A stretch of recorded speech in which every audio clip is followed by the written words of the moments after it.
Salam sejahtera pelajar. Kita bertemu lagi dalam pelajaran ke-12, lesson 12 untuk janjang, geometry atau geometric progression. So ingat, mula-mula sekali kita belajar sebutan ke n. Kemudian rumus hasil tambah n sebutan pertama. Ini perlu diingati pelajar. Sentiasa saya tuliskan supaya pelajar boleh ingatkan. Kita pergi kepada soalan pertama. Hasil tambah n sebutan pertama bagi satu janjang geometri ialah the sum of first n terms of a GP is, okey, diberi di sana 2, 1 tolak 1 per 2. So, apa yang dia suruh kita cari? Cari hasil tambah 5 sebutan pertama. So, diberikan kepada kita hasil tambah n sebutan pertama adalah sama dengan 2, 1 tolak 1 per 2 kuasa n. So, bila dia kata 5 sebutan, mana ada masalah pelajar? Terus gantikan sahaja. Hasil tambah 5 sebutan sama dengan 2, 1 tolak 1 per 2 kuasa 5. Okey pelajar, selesaikan. 2, 1 tolak 1 per 2 kuasa 5, 32. So, ini adalah bersamaan 2 didarab dengan 1 tolak 1 per 32, 31 per 32. Simplify, bahagi 2 dapat 1, bahagi 2 dapat 16. So, sama dengan 31 per 16. Itu saja pelajar, mana ada masalah, menggantikan sahaja. Mari kita pergi kepada konsep berikutnya. Sekarang apa yang suruh dicari di sini pelajar? Sebutan kelima, the fifth term. So, itu sebabnya cikgu sentiasa suruh pelajar ingatkan rumus ini. Bila dia kata sebutan kelima sama dengan hasil tambah 5 sebutan tolak hasil tambah 4 sebutan n tolak 1. So, di sana ganti sahaja. Sebutan kelima hasil tambah kita sudah ada. 5 sebutan pertama 31 per 16. Ditolak dengan, okey, kita gantikan nilai 4, nilai n dalam persamaan yang diberi. 2, 1 tolak 1 per 2 kuasa 4. So, ini adalah bersamaan dengan 31 per 16. Tolak 2. Selesaikan pelajar. Ini 1 tolak 2 kuasa 4 adalah 16. 1 tolak 1 per 16 adalah 5 per 15 per 16. 1 tolak 1 per 16. Simplify. So, kita akan dapat jawapan sama dengan 30. 31 tolak 30. 1 per 16. Sekian saja pelajar. Mana ada masalah yang ini? Harap pelajar boleh faham. Kita pergi kepada soalan berikutnya. Ya pelajar. Ini dia soalan nombor 2. Hasil tambah 3 sebutan pertama bagi satu janjang geometri ialah 117. Ini dia. Hasil tambah 3 sebutan pertama 117. Dan hasil tambah 3 sebutan berikut. 3 sebutan berikut di sana. Sebutan keempat, sebutan kelima dan sebutan keenam ialah 4, 1 per 3. Cari nilai bagi sebutan ketiga. So, the sum of the first 3 terms in a GP are 117 and the sum of the next 3 terms are 41 over 3. Find the value of the third term. Mula-mula sekali pelajar. Ini maklumat yang kita keluarkan. Dia kata, hasil tambah 3 sebutan pertama ialah 117. Hasil tambah 3 sebutan berikut adalah sama dengan 4, 1 per 3. Apa artinya ini pelajar? Hasil tambah keseluruhan 6 sebutan pertama. Kita ringkaskan begini. 6 sebutan pertama adalah 117 ditambah dengan 4, 1 per 3. Boleh faham pelajar? Ya, saya rasa ini adalah satu bahagian yang simple saja. Okey, sekarang kita guna rumus. Hasil tambah, ingat pelajaran, iaitu mula-mula 117, 3 sebutan pertama. Kemudian baru 4, 1 per 3. Hasil tambah berkurangan. The sum is decreasing. So, nilai R mesti lebih kecil dari 1. Ini yang pelajar kena fahamkan betul-betul. So, kita guna formula hasil tambah untuk R lebih kecil dari 1. Apa dia? A 1 tolak R kuasa 3 berkan dengan 1 tolak R. 117. Serupa di sini pelajar. Iaitu A 1 tolak R kuasa 6 berkan dengan 1 tolak R. Sama dengan, tambahkan pelajar, dapat 121 1/3. Boleh faham? Okey, sekarang kita ringkaskan. Ini adalah persamaan pertama. Yang ini kita ringkaskan pelajar, iaitu A, masih ingat apa nama ungkapan ini? Beza 2 kuasa 2. A kuasa 2 tolak B kuasa 2. So, sama dengan A tambah B, A tolak B. So, kita faktorkan 1 tolak R kuasa 6 sebenarnya adalah 1 tolak R kuasa 3, 1 tambah R kuasa 3. Dibahagikan dengan 1 tolak R. Sama dengan darab 364 berkan dengan 3. Okey, ini adalah persamaan yang kedua. So, apa kita buat pelajar? Persamaan kedua dibahagikan dengan persamaan pertama. Persamaan kedua dibahagikan dengan persamaan pertama.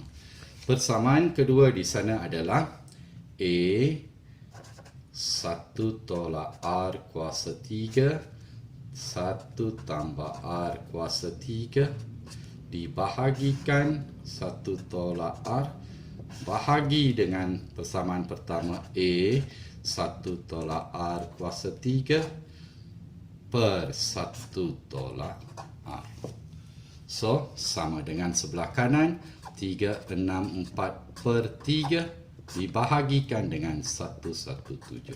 Pelajar, cuba selesaikan ini, tidak ada masalah, iaitu 1 tolak R kuasa 3, 1 tolak R kuasa 3 akan terhapus, A dengan A bahagi akan terhapus, bawa ke kanan darab songsang, 1 tolak R, 1 tolak R pun akan terhapus. Yang tinggal di sana sebenarnya adalah 1 tambah R kuasa 3. Sama dengan yang ini bawa ke atas, 364 dibahagikan dengan 3, 117/1 bawa ke atas jadi 1/117.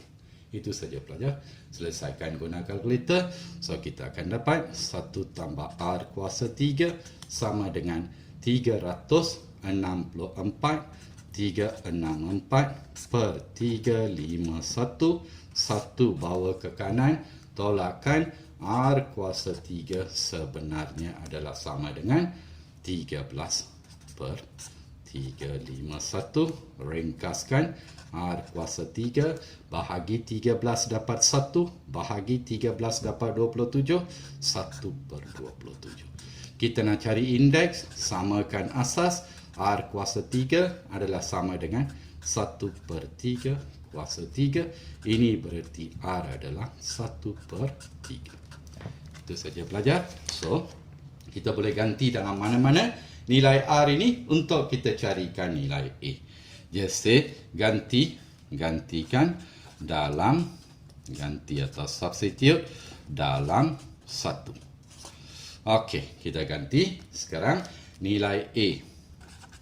A 1 tolak R adalah 1/3 kuasa 3. Dibahagikan dengan 1 tolak 1/3. Sama dengan 117. Selesai saja persamaan ini. Pelajar akan dapat A adalah nilai A di sana sama dengan 81. Itu saja. So, apa sekarang soalan tanya? Soalan tanya, find the value of the third term. So, A sudah ada, R sudah ada. Gantikan sahaja. Ini pelajar boleh selesaikan. Saya harap ini hanya pecahan biasa. So, dia tanya kepada kita sebutan ketiga pelajar. Sebutan ketiga, memang kita tahu AR kuasa 2. Sebutan ketiga adalah A81 R1/3 di kuasa 2. Iaitu sama dengan 81 darab 1/9. Sama dengan bahagi 9 dapat 1 bahagi 9. Ya, itu saja pelajar. Very simple. Pemahaman cukup penting. Apabila tengok saja hasil tambah berkurangan, sentiasa ini soalan kita kena buat andaian yang betul, iaitu nilai R lebih kecil dari 1 guna formula hasil tambah yang berkenaan. Thank you pelajar. Kita akan pergi kepada soalan yang berikutnya. Ya pelajar, terus kita pada soalan ketiga, iaitu soalan ini agak panjang. Ada 3 bahagian, A, B dan C. Adam bercadang menyimpan wang RM500 dalam bulan pertama dan menambah simpanannya sebanyak 10% dari simpanan sebelumnya, 10%. Adam plans to save RM500 on the first month and increase the amount of saving by 10% of the previous saving. Calculate wang yang disimpan pada bulan ke-6. Okey. So, dari maklumat kita tahu sebutan pertama, simpanan pertama dia adalah 500. Sekarang pelajar, apa artinya menambah simpanan 100%? Simpanan pada bulan pertama dianggap sebagai 100%. So, kalau dia tambah 100% menjadi 110%. Ini berarti R adalah 110 dibahagikan dengan 100, iaitu 1.1. So, bulan pertama 500. Darab dengan 1/1 dapat 550. Bulan kedua. Dan bulan ketiga times by 1.1. Kita dapat 605 and so on. Itu saja pelajar. So, kita sudah tahu di sana A sebenarnya adalah 500. Memang R kita tahu, ini hanya saya nak tunjukkan cara kerja. 550/500 sama dengan 1.1. Kita sudah ada A dengan R. Apa yang dia tanya di sana? Wang yang disimpan pada bulan ke-6. So, ini sebutan pertama ni. Bulan ke-6 adalah sebutan ke-6 pelajar. Sebutan ke-6 AR kuasa 5. Gantikan. A adalah sama dengan 500. R adalah 1/1 di kuasa 5. Guna kalkulator dan selesaikan pelajar. Kita akan dapat RM805.26. Simple saja pelajar. Mula-mula. Okey. Untuk bahagian B pula. Perhatikan. Jumlah wang yang disimpan selepas 20 tahun betul kepada 20 bulan betul kepada ringgit yang hampir. Some of the money saved in the period of 20 months correct to the nearest RM. So, memang kita sudah ada A adalah 500. R adalah sama dengan 1.1. Bilangan dia sudah beri 20 bulan. Semua sudah ada.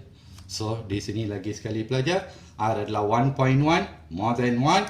So, guna hasil tambah N sebutan adalah sama dengan A R kuasa N tolak 1 perkan dengan R tolak 1. Okey, ganti saja. Hasil tambah 20 sebutan A adalah 500. R adalah sama dengan 1.1. N 20 tolak dengan 1. Perkan dengan 1.1 tolak 1. Itu saja pelajar. So, guna kalkulator dan kirakan, kita akan dapat RM 286.37.50.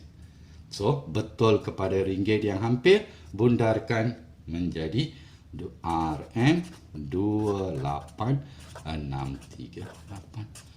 Any problem pelajar? Saya rasa tidak ada masalah. Pastikan. Boleh pelajar? Okey, kita pergi kepada bahagian C. Ya pelajar. Apa yang ditanya di sana? So, bilangan bulan yang paling minimum sehingga jumlah wang yang disimpan buat pertama kalinya melebihi 50,000. the minimum number of months such that the total amount of money saved will exceed RM50,000 for the first time. Kita sudah ada dari tadi, iaitu kita sudah tahu sebutan pertama adalah 500. R adalah sama dengan 1.1. So apa yang dia kata? Melebihi hasil tambahnya, melebihi apa dia? 50,000. So hasil tambah N sebutan sama dengan 50,000. Okey, so kita tahu ini adalah A R kuasa N tolak 1 per R tolak 1, 50 lebih besar daripada 50,000. Okey pelajar, ganti nilai 500.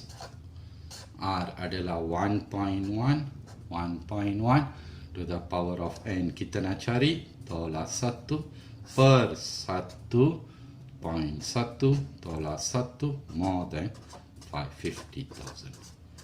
Okey, ringkaskan pelajar. 1.1 tolak 10.1 bawa ke kanan, bahagikan dalam kurungan 1.1 kuasa N tolak 1 mesti lebih besar daripada 10. 1 bawa ke kanan, 1.1 kuasa N more than 11. Lagi sekali ingat pelajar, apabila tidak boleh samakan asas untuk mencari indeks, kita tambah log kedua-dua belah. So, log pada asas 10, 1.1 kuasa N more than log pada asas 10, 11. Bila ada indeks, bring to the front, jadikan perkali, N darab log pada asas 10, 1.1 more than log pada asas 10, 11. Bawa ke kanan, bahagikan, N lebih besar daripada log pada asas 10, 11 dibahagikan dengan log pada asas 10, 1.1. So, N adalah lebih besar, guna kalkulator, dapat 25.16. Integer terkecil lebih besar dari 25.16 adalah sama dengan 26. Ya pelajar, itu dia. Boleh nampak bentuk-bentuk soalan. Diharap pelajar faham pelajaran yang ke-12. So sampai di sini saja untuk kali ini. Kita akan bertemu pada pelajaran ke-13 untuk rumus hasil tambah hingga ke tak terhinggaan. Okay, the sum to infinite. So, selamat berjumpa pada pelajaran ke-13. Bye pelajar.